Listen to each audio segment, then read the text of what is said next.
सगळ्यात कास्टिस कोण असेल तर साले काँग्रेसवाले. काजोळकर नावाचा व्यक्ती बाबासाहेबांकडे काम करणारा मुंबईमध्ये पाडतो, नेहरू तिथं 3-3 वेळा येतो. दादरला कचरकुंडी बाबासाहेबांची अंत्ययात्रा करावी लागली. केवळ बाबासाहेब शेड्यूल कास्ट मधून असल्यामुळेच राजघाटावर जागा दिली नाही का? का नेहरूंनी ताबडतोब मुंबईला बॉडी पाठवली? आज भाजपचा दाराराय म्हणता, पण ह्याच्यापेक्षा भयानक हा गांधीचा दारारा होता. जेव्हा मोदी साहेब बाबासाहेबांचं कर्तृत्व सांगायला लागले की त्यांच्या प्रत्येक साहित्यावर ते बोलायला लागले, त्यावेळेस भारतामधल्या कानाकोपऱ्यामध्ये बाबासाहेब आंबेडकर हे पोचले.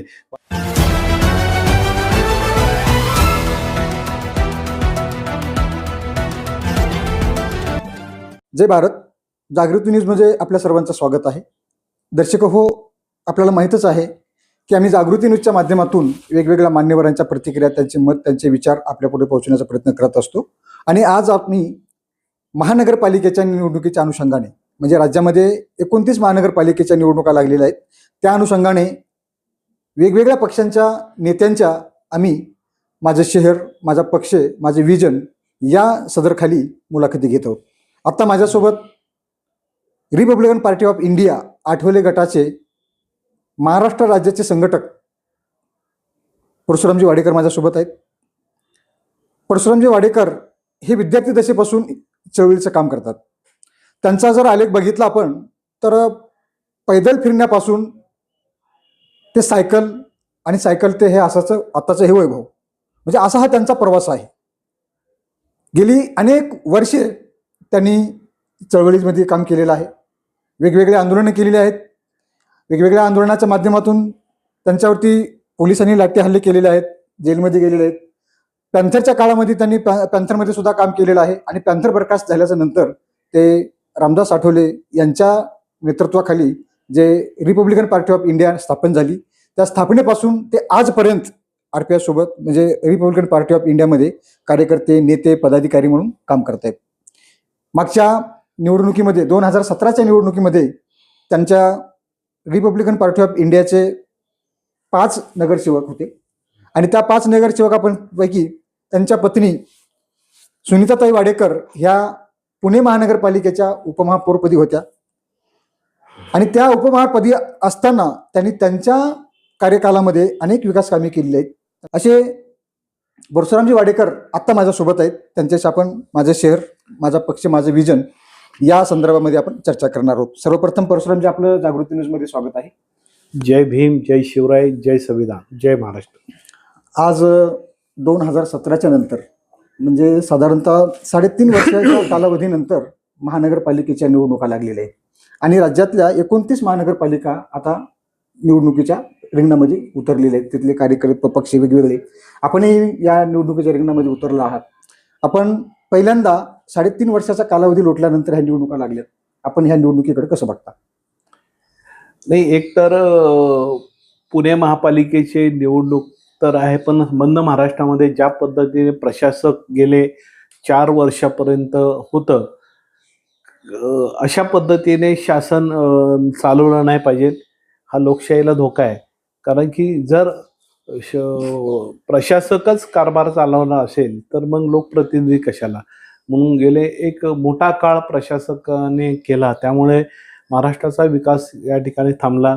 कोर्टामुळे हे सगळे दिलेपणा झाला असेल, पण आता 4 वर्षामध्ये खूप नुकसान त्या त्या शहराचं झालेलं आहे. नाही, तुम्ही आता म्हणालात की प्रशासकाच्या माध्यमातून ह्या कारभार चालवला गेला, परंतु असा आरोप केला जातोय की प्रशासनाच्या माध्यमातूनच बीजेपीनं राज्य केलेलं आहे. म्हणजे 3.5 वर्ष जे आहे ते बीजेपीनं प्रशासनाच्या माध्यमातून राज्य केलेलं आहे.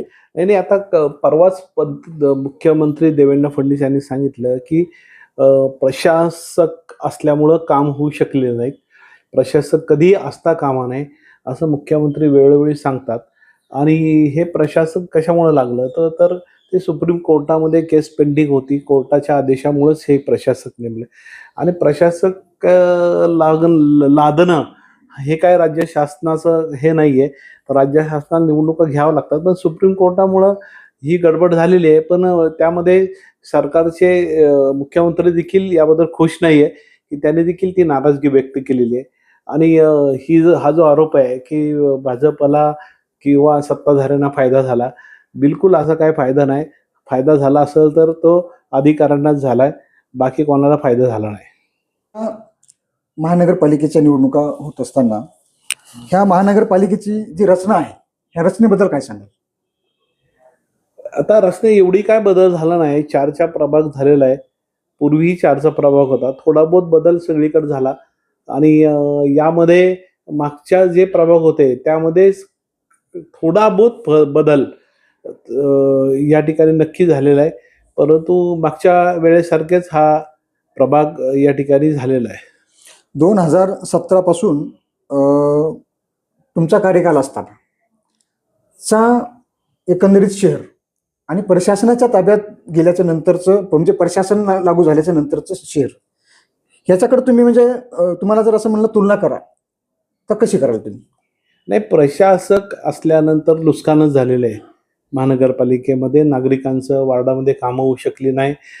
लोकप्रतिनिधी राहिला नाही, त्यामुळे अधिकाऱ्यांची अरेरावी वाढली, एक अधिकारीशाही झालं आणि जी कामं लोकप्रतिनिधीच्या फोनवर व्हायची आणि महानगरपालिकेचा लोकप्रतिनिधी हा खासदारकीच्या बरोबरीला असतो.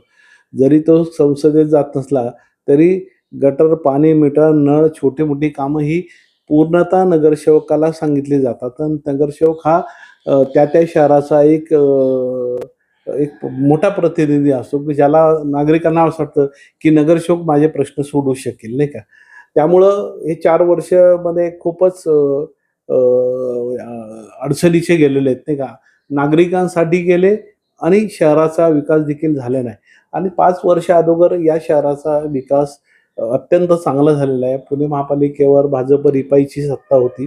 त्यामध्ये रिपब्लिकन पक्षाचे आम्हाला 10 जागा दिल्या, त्यातल्या 5 जागा निवडून आल्या आणि 5 जागा निवडल्यानंतर गेल्या त्याच्या अगोदर आम्ही राष्ट्रवादीबरोबर आमची युती होती, काँग्रेसबरोबर युती होती.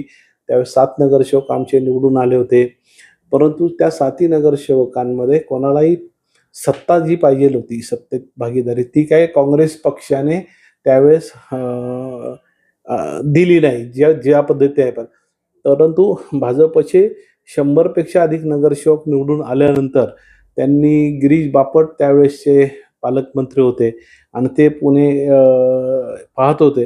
त्यांनी पहिल्याच याच्यामध्ये जी पहिला महापौर झाला त्यामध्ये टिळकताई ह्या महापौर झाल्या आणि उपमहापौर रिपब्लिकन पक्षाचे नवनाथ कांबळे झाले.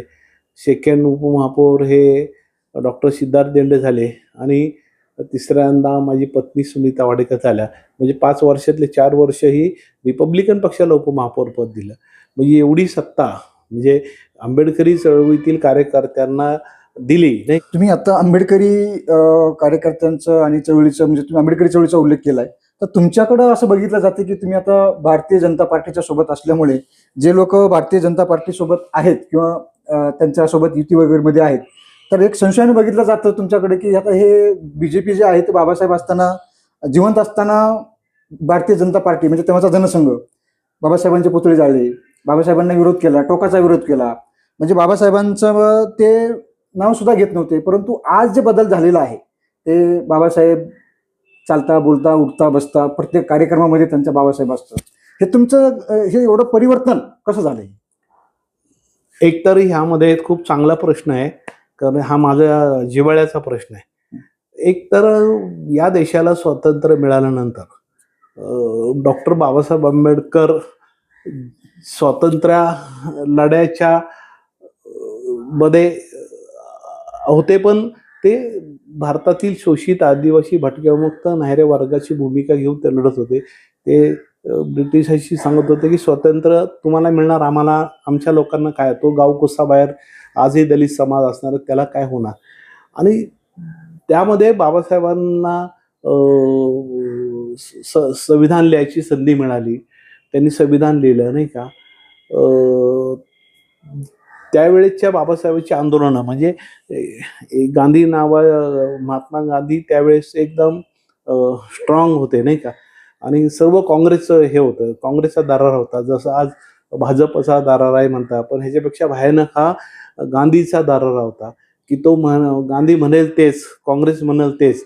आणि अशा ह्याच्यामध्ये बाबासाहेब आंबेडकरांचं जे कार्य त्या काळामध्ये होतं, म्हणजे जगामध्ये सगळ्यात बाबासाहेब आंबेडकर हे पुढे आले होते की 14 तारखेचा सत्याग्रह आहे, काळारामध्ये प्रवेश आहे, भारतीय संविधान लिहिलंय बाबासाहेबांनी, या ठिकाणी हिंदू कोड बिलचा प्रश्न आहे, विविध प्रश्नावर बाबासाहेबांनी आंदोलनं, बाबासाहेब बॅरिस्टर म्हणून असे बाबासाहेब या एवढ्या उंचीला होते. त्यावेळेस बाबासाहेब आंबेडकरांना ज्या पद्धतीने काँग्रेस पक्षाने विरोध केला नाही का, तो विरोध का केला हाही माझ्या समोरचा प्रश्न आहे नाही का. म्हणजे एकीकडे बाबासाहेब भारतीय संविधानाचे शिल्पकार असताना ज्यावेळेस त्यांचं दुःख निधन झालं, दुःख निधन झाल्यानंतर त्या राजघाटावर बाबासाहेबाला जागा मिळायला पाहिजे ना. म्हणजे तिथं नेहरूची समाधी, गांधीची समाधी, इंदिरा गांधीची समाधी, राजीव गांधी समाधी, अजून समाधी कोणाची होणार, मोठ्या मोठ्या लोकांची. पण बाबासाहेब आंबेडकर या घटनेचे शिल्पकार, पहिले कायदेमंत्री, बॅरिस्टर माणूस, एवढा मोठा. मग केवळ बाबासाहेब शेड्यूल कास्टमधून असल्यामुळंच राजघाटावर जागा दिली नाही का? का नेहरूंनी ताबडतोब मुंबईला बॉडी पाठवली बाबासाहेबाची? मुंबईला पाठवल्यानंतर दादरला कचरकुंडी बाबासाहेबाची अंत्ययात्रा करावी लागली. हिंदू स्मशानभूमी, त्याच्या बाजूला जिथं कचरा टाकतात तिथं म्हणजे ही जी जखम आहे आमच्या मनामध्ये ती खूप खोलवर आहे ना. म्हणजे राजघाटावर बाबासाहेबाला जागा द्या असं म्हटल्यानंतर सुद्धा त्यांनी ऐकलं नाही, तातडीने ती मुंबईला बॉडी पाठवली. तिथं देखील जागा दिली तर ती चैत्यभूमीच्या आता जिथं आहे तिथं ती चैत्यभूमी निर्मित झाली, ती भैयासाहेब आंबेडकरांच्या प्रयत्नामुळे झाली नाही का. काँग्रेसने त्यालाही विरोध केला. तेव्हा त्यावेळेस काँग्रेस मुंबईमध्ये रिपब्लिकन पक्षाचे म्हणजे तुम्हाला असं म्हणायचं काय की काँग्रेसने बाबासाहेबांना विरोध केला? नाही, तुम्हाला सांगतो ना, म्हणजे आमचा सांगतो की काँग्रेसने बाबासाहेबांची आंदोलनं दडपली, बाबासाहेबांचं कार्यकर्तृत्व दडपलं, बाबासाहेबांनी केलेलं काम दडपलं, बाबासाहेबाला या देशासमोर पुढं आणण्यात येऊच दिलं नाही. म्हणजे बाबासाहेब कधी पुढे आले? काँग्रेसने नाही आणले. बाबासाहेबाला काजोळकर नावाचा व्यक्ती बाबासाहेबांकडे काम करणारा मुंबईमध्ये पाडतो, नेहरू तिथं 3-3 वेळा येतो, ताकदीने बाबासाहेबाला पाडतो, भंडाऱ्यामध्ये काँग्रेस बाबासाहेबाला पाडते, मुंबईमध्ये पाडते आणि काजोळकराला उभं करते नाही का. म्हणजे जे बाबासाहेबांकडे कारकून असताना माणूस, तुम्ही सांगा माझ्या ऑफिसचा जर एखादा कारकून माझ्या विरोधात उभा राहिला तर काय त्यावेळेस महामानव बाबासाहेबाला वाटलं असेल. मग काँग्रेस पक्षाने बाबासाहेबांचं कर्तृत्व हे गांधी असल्यापासून दडपण्याचा प्रयत्न केला आणि ही चीड आजही आमच्या मनामध्ये. मग हे काँग्रेसने जर विरोध केला तर तुम्हाला असं म्हणायचं का की भारतीय जनता पार्टीने बाबासाहेबांचं नाही सांगतो ना. आता बाबासाहेब पुढे कधी आले? बाबासाहेब पुढे आले बीपी सिंगाच्या ह्याच्यामध्ये, की आपण जी मागणी करत होतो बाबासाहेबाला भारतरत्न द्या. आता त्या भारतरत्नाला काही हे नाही, किंमत राहिली नाही. आता ते विश्वरत्न आहे बाबासाहेब आंबेडकर असं आम्ही समजतो. पण त्यावेळेस आमची बाबडी जनता बाबासाहेबाला भारतरत्न द्या नाही दिलं ना. काँग्रेसनी इंदिरा गांधीला भारतरत्न दिलं, सगळ्याला मागून दिलं, पण बाबासाहेबाला का दिलं नाही काँग्रेसने? खाली काँग्रेस, महाराष्ट्रात काँग्रेस, देशात काँग्रेस, या ठिकाणी तैलचित्र उभं केलं बाबासाहेबाचं. ते व्हीपी सिंगांनीच केलं, नाणं काढलं. म्हणजे व्हीपी सिंगांनी बाबासाहेबाला ज्या पद्धतीने त्यांचं कार्यकर्तृत्व पुढं आणलं, तेव्हापर्यंत काँग्रेस बाबासाहेबाला त्यांचं सगळं आंदोलनं बाबासाहेबाला झाकूनच टाकलं होतं ना. म्हणजे भारतामध्ये कुठल्याही पोलीस कोर्टामध्ये सुद्धा बाबासाहेबांचा फोटो लावू द्यायचा नाही. आज फोटो बाबासाहेबांचा दिसतो का नाही कोर्टात? आज बाबासाहेबांचा फोटो तुम्हाला पिक्चर मध्ये दिसतो? मला सांगा. नाही, माझं पूर्ण होऊ द्या नाही का. आणि ज्या पद्धतीने काँग्रेस पक्षाने बाबासाहेब आंबेडकरांना, एक तर महात्मा गांधीवर सुद्धा आमचा रोष आहे ना, की ज्यावेळेस गोलमेज परिषदेमधून उठले आणि सगळ्यात मोठं उपोषण त्यांनी पुणे करार केलं.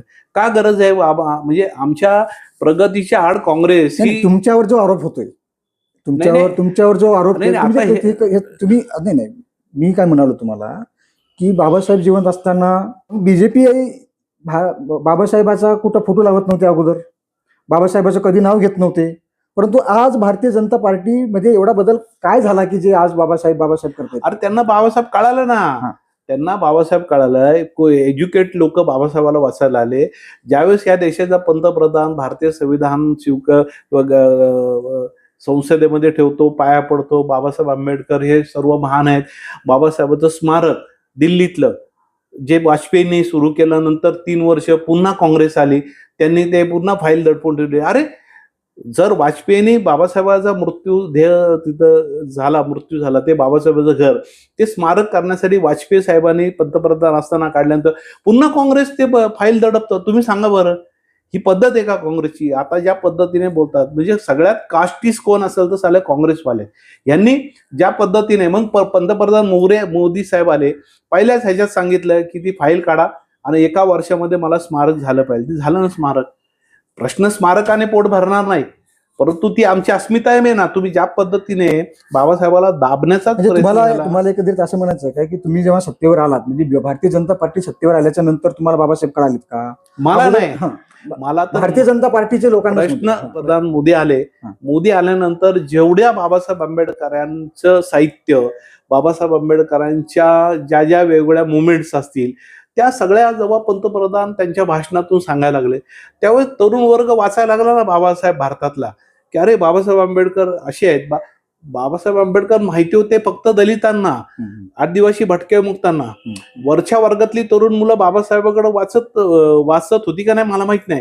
पण जेव्हा मोदी साहेब बाबासाहेबांचं कर्तृत्व सांगायला लागले, की त्यांच्या प्रत्येक साहित्यावर ते बोलायला लागले, त्यावेळेस भारतामधल्या कानाकोपऱ्यामध्ये बाबासाहेब आंबेडकर हे पोचले. बाबासाहेबांची 125वी जयंती ज्या पद्धतीने मोदींनी केली, ते पाहिल्यानंतर काँग्रेस पक्षाने जे करायला पाहिलं होतं बाबासाहेबांसाठी, ते केलं नाही. आणि एवढ्या वर्ष त्यांनी ते बाबासाहेबाला. पण वाडेकर साहेब, जेव्हा वाजपेयी प्रधानमंत्री होते तेव्हा भारतीय संविधानाचा सुवर्ण महोत्सव सुरू होता, आणि त्या सुवर्ण महोत्सवामध्ये भारतीय जनता पार्टीने कुठलेच कार्यक्रम घेतले नाहीत. उलट भारतीय संविधानाची समीक्षा ठेवली. आणि त्याच काळामध्ये ज्या ज्या राज्यामध्ये काँग्रेसचं राज्य होतं, काँग्रेसने सुद्धा भारतीय संविधानाचं कुठेही सुवर्ण महोत्सव साजरा केला नाही. मग हे तुम्ही दोन्हीकडे कसं बघता? मग हे बघा, मी तर आहे ना, भाजप असेल, काँग्रेस असेल, जनता दल असेल, हे असेल, याच्यामध्ये आजही जाती व्यवस्था तेवढीच आहे. आज जरी काँग्रेसमधले जे लोक आहेत ते हिंदुत्ववादी नाही का, ते सगळ्यात जास्त हिंदुत्ववादी. प्रत्येक पक्षामध्ये हा कडबट हिंदुत्ववादी, हिंदू मानसिकतेने, काय म्हणता येईल, मनुस्मृतीने तो पिछाडलेला आहे. त्याच्या डोक्यातला मनु जात नाही. तो नावाला असा सेक्युलर समजतो, तो सेक्युलर नाहीये. प्रत्येक पक्षात, म्हणजे तुम्ही राष्ट्रवादीत घ्या, तुम्ही जनता दलात घ्या, तुम्ही डाव्यांच्या कुठल्या संघटने घ्या, त्या प्रत्येक संघटनेमध्ये जात व्यवस्था ही पक्की आहे. म्हणून कुठलाही कोणी सेक्युलर असं म्हणू शकत नाही. आज संध्याकाळी सेक्युलर असणारा सकाळी दुसऱ्या पक्षात जातो, दुसऱ्या पक्षातला तिसऱ्या पक्षात जातो. तो आपण मुद्दा रस्ताच मांडलेला, पण आपली जरा चर्चा जी आहे थोडा वेगळ्या विषयाकडे जाते. आपला विषय आहे की माझं शहर, माझं पक्ष आणि माझं. नाही तर तुम्ही मांडलं म्हणून मला बोलायचं. परत आपण मुद्द्यावरती येऊया की आपण चर्चा करतोय की माझं शहर, माझं पक्ष आणि माझं विजन. तर आपण शहरावरती आहोत. हे चर्चा आपली, तुम्ही आता बीजेपी मध्ये गेलात, तुम्ही आंबेडकरी आहात आणि भारतीय. साहेब, मला एवढं पुन्हा पुन्हा सांगितलंय. माझी मुलगी मला विचारते, म्हणजे माझ्या घरामध्ये, की बाबासाहेब आंबेडकरला काँग्रेसनी का, म्हणजे त्यांची सगळी आंदोलनं काय. आता ज्या पद्धतीने 15 वर्षामध्ये, म्हणजे मी मोदीचा समर्थक असं नाहीये, जे काम करतोय त्याला सलाम बी केला पाहिजे. मराठवाडा विद्यापीठाच्या नामांतरातला मी कार्यकर्ता आहे. मी आंदोलनं केली. मी शाळेत असताना मी जेलमध्ये गेलो. 19 वर्ष आम्हाला आंदोलन करावं लागलं बाबासाहेबांच्या नावासाठी. काँग्रेस केंद्रात काँग्रेस जनता पार्टी नाही, भारतीय जनता पार्टीने पाठिंबा दिला होता. उपेंद्र मुंडेने उघड पाठिंबा दिला होता. गोपीनाथ मुंडे ज्यांच्यासोबत होते, त्या शिवसेनेसोबत त्यांनी तर विरोध केला होता. शिवसेनेसोबत त्यांचा जरी एकमेव, पण पक्ष म्हणून बीजेपी, भाजपाने पाठिंबा दिला होता. मुंडे साहेबांनी सभा घेतल्या होत्या की बाबासाहेबांचं नामांतर केलं पाहिजे. परंतु काँग्रेस, दोन्हीकडे काँग्रेस होते. शरद पवार काँग्रेसमध्ये होते. अरे, आमचे मुडदे केले, आमचे घरं जाळले, आमच्या झोपड्या जाळल्या, बाबासाहेबांच्या नावासाठी आयुष्य उद्ध्वस्त झाले ना. म्हणजे हे काँग्रेस आमचं भरून देणार का? काँग्रेसनी ताबडतोब म्हणजे निर्णय एकंदरीत तुम्हाला हे करायला सांगायचं आहे की काँग्रेसने फार मोठं नुकसान केलं बाबासाहेब आंबेडकरांचं आंबेडकरांचं? बाबासाहेब आंबेडकरांना तर त्यांनी झाकूनच ठेवलं, पण या देशातल्या शोषित आदिवासी भटक्या उपमुक्तांचं अल्पसंख्याकांचं देखील काँग्रेसनीच नुकसान केलेलं आहे. बरं, हे जरी आता तुम्ही हे म्हणत असाल काँग्रेसने नुकसान केलंय, परंतु भारतीय जनता पार्टी जेव्हा सत्तेवर आली तेव्हा भाजपमधलेच काही लोक म्हणतात की हे संविधान बदलण्यासाठी आम्ही आलोय, हे संविधान बदललं पाहिजे, संविधानाचं दुसरं त्यांनी मनुस्मृतीच्या माध्यमातून संविधान तयार केलेलं आहे, असं सगळं बोललं जाते. साहेब बघा, परत एकदा तो श्याम पित्रोदा काँग्रेसचा नाही का हा, हा. किंवा भाजपचे, असे प्रत्येक पक्षामध्ये ओके. मनुवादी लोक आहेत, ते असे आहेत, ते प्रत्येक पक्षात आहेत. ही अशी लोक, त्यांना अक्कल नाही, ते असे बोलतात. त्यामुळे सगळा पक्ष तसा नसतो. काँग्रेस पक्ष सगळा वाईट आहे का? नाही, काही लोक वाईट आहेत, त्यांच्यामुळे प्रॉब्लेम. परंतु बीजेपीवर असा बीजेपीच मनुवादी असं म्हटलं जातं. प्रश्न बघा, आपल्याला या देशामध्ये जेव्हा आदिवासी भटके मग त्यांना कळेल, आता कळायला लागलंय, म्हणजे आता समजायला लागलंय की खरं काय खोटं काय. आता लोकांमध्ये बदल बी होत चालला ना. पूर्वी समजत नव्हतं नाही का, असे घोड्याला असं लावल्यासारखं नाही का, दे पंजाब मतं. इकडं बाळासाहेब ठाकरेंनी बोललंय की नामांतराला आमचा विरोध आहे, इथं आमची मतं काँग्रेसला. काय मुसल हे लांडे म्हणलं की लगेच काँग्रेसला मतं. आता लोक हुशार झालेत. लोक आता तुम्ही किती बोला, तुम्ही काय करा, लोकांना समजतात. आपण परत याच्यावर येऊया, कारण खरं तर ही वेगळी चर्चा होऊ शकते आपली याच्यावरती. महानगरपालिकेच्या अनुषंगाने आपण चर्चा करत असताना शहरामधल्या आता काय समस्या आहेत? नाही, ट्रॉफिकचा सगळ्यात जास्त प्रश्न आहे. प्रचंड मोठं पुणे वाढत आहे मोठं, आणि नक्की महायुतीच्या मार्फत ब्रिज बांधणं किंवा इन्फ्रास्ट्रक्चर उभं करणं नाही का, हे काम, मेट्रो, पर्याय व्यवस्था सुरू आहे. पण रोज लोक गाड्या घेतात, डेली 4 व्हीलर लोक रोज गाड्या, आणि रस्ते तर तेवढेच आहेत नाही का. आणि त्यामुळं रस्ते मोठे झाले पाहिजे, आणि पर्याय पार्किंगच्या व्यवस्था शहरातल्या वाढल्या पाहिजे नाही का. वाहतुकीचा प्रश्न खूप मोठा आहे. या शहरातलं स्लम अजूनही संपलेलं नाहीये. ते स्लम संपलं पाहिजे. किमान एक 500 स्क्वेअर फुटाचं घर प्रत्येकाला दिलं तर नक्की. मुंबईला जशा पद्धतीने स्लमचे कायदे आहेत, तशाच पद्धतीने आता पुण्यामध्ये कायदे आले पाहिजे. म्हणजे धारावी झोपडपट्टीतला जे नियम आहे, ते नियम पुण्यातल्या सगळ्या झोपडपट्ट्यांना लावले पाहिजे. त्या सुविधा सगळ्या मिळाल्या तर नक्की पुणे शहरातलं स्लम संपून जाईल नाही का. तो एक प्रश्न आहे. परत रेल्वेच्या हद्दीतल्या झोपडपट्ट्या आता भयानक. आता रेल्वे वाढणार आहे. आता जर तुम्ही बघितलं पुणे शहरातल्या सगळ्या पिंपरीपासून, तर रेल्वेला सगळे गरीब लोक राहतात नाही का. आणि आता त्या धोक्यात आलेल्या आहेत. ताडीवाला रोड सारख्या झोपडपट्ट्या. पुन्हा रेल्वे हद्दीतल्या झोपडपट्ट्यांना देखील केंद्र आणि राज्याने मिळून त्यांचं स्थलांतर केलं पाहिजे, किंवा हाय तिथंच त्यांना 500 स्क्वेअर फुटाप्रमाणे SRA जे नियम आहेत ते नियम तिथं लागू केले पाहिजे. परत शहरामध्ये साहेब एज्युकेशनच्या महापालिकेच्या बंद पडत चाललेल्या शाळा आहेत, त्या शाळा पुन्हा करून तिथं अत्याधुनिक पद्धतीने त्या शाळा पुन्हा सुरू झाल्या पाहिजे नाही का. पण तुम्ही आता शाळेचा मुद्दा काढलेला आहे, तर जिल्हा परिषदेच्या शाळा ज्या आहेत किंवा महानगरपालिकेच्या ज्या शाळा आहेत, मराठी शाळा, ह्या आपल्या सरकारच्या कार्यकाळामध्ये हजारो शाळा ह्या बंद करण्यात आलेल्या आहेत, आणि त्या बंद पडलेल्या शाळा ह्या भांडवलदारांना चालवण्यासाठी दिल्या जात आहेत. परत मी तिथंच येतो. आता या देशामध्ये म्हणजे महाराष्ट्र सरकारमध्ये हे काँग्रेस हे सरकार स्थापन झाल्यानंतर ह्यांची सत्ता जी होती, सगळे मंत्री काढा, म्हणजे त्यात भाजप असेल, मित्र पक्ष, सगळ्यात जास्त काँग्रेस पक्षाचे सहकार आणि एज्युकेशनच्या संस्था आहेत सगळ्या. म्हणजे जर सत्ताधारी त्याच्या संस्था असतील तर तो सरकारी ज्या शाळा आहेत तो बंद पडणार ना. तो म्हणून माझी शाळा आहे, माझ्या शाळेत तुम्ही ऍडमिशन घ्या.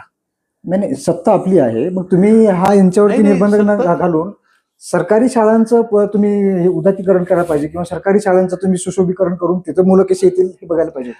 सर तेच मी तुम्हाला सांगतो, प्रायव्हेटेशन मध्ये ज्या सत्ताधारी असणारेच लोक ह्यांच्याच प्रायव्हेट शाळा आहेत, आणि मग त्या शाळा त्यांनी प्रायव्हेट म्हणजे जिथं लोकप्रतिनिधी गरिबांची सेवा करायला जातो, तोच जर तिथं पर्याय खाटकाचं दुकान बाजूला टाकलं, तो कशाला इकडे बनणार, लक्ष देणार. तर हे असं झालेलं आहे. परंतु महाराष्ट्रातल्या सगळ्या सरकारी शाळा या सक्षम झाल्या पाहिजे, आणि पुन्हा त्या सन्मानाने उभा राहिला पाहिजे. यासाठी महाराष्ट्र पातळी देवेंद्र फडणवीस बी त्याबद्दल काम करतात. पुणे महापालिकेमध्ये सुद्धा आमच्या मनापासून म्हणत आहे की पुणे महापालिकेतल्या जेवढ्या शाळा आहे त्या शाळा प्रायव्हेट शाळासारख्या झाल्या पाहिजेत. यामध्ये महापालिकेने कॉलेज काढलं पाहिजे. वेगवेगळ्या एज्युकेशन त्यामध्ये सुरू केलं पाहिजे. यासाठी आम्ही प्रयत्न करणार आहे आणि आम्ही आमच्या प्रभागात बी तशा पद्धतीची रचना करणार आहे. बरं, तुम्ही आता बोलता बोलता म्हणालात की रस्ते, झोपडपट्टी, रेल्वे ह्या समस्या आहेत. तुम्ही मला वाटतं 2 वर्षे उपमहापौरपद, 1 वर्षभर आपल्याकडे उपमहापौरपद होतं, नगरसेवक आपण होतात, तर कुठल्या कुठल्या समस्या आपण सोडवल्या? सर, सगळ्यात इतिहासामध्ये नोंद होईल अशा आमच्या समस्या. आपला चहा सांची चहा. संपर्क 9130061066 9923191916.